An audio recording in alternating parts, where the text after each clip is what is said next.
huwa wanawekeza kwa vitu vya muda mrefu. Wanaweza kugharamia vitu vyovyote kwa muda. Wanasomesha watoto shule za gharama kwa ajili ya muda.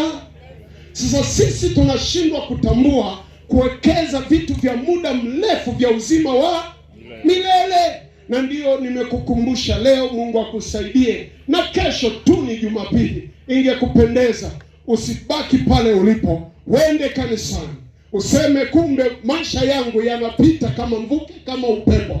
Niwekeze huku ambako ninaweza kuishi milele kwa ajili ya ufalme wake. Mimi ni mpitaji, mimi ni msafiri, mimi sio mkaaji, mimi ni wa mbinguni. Mnaotaka kwenda mbinguni, haleluya.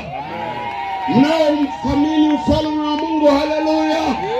Mnaotaka kuwekeza kwa Mungu, haleluya.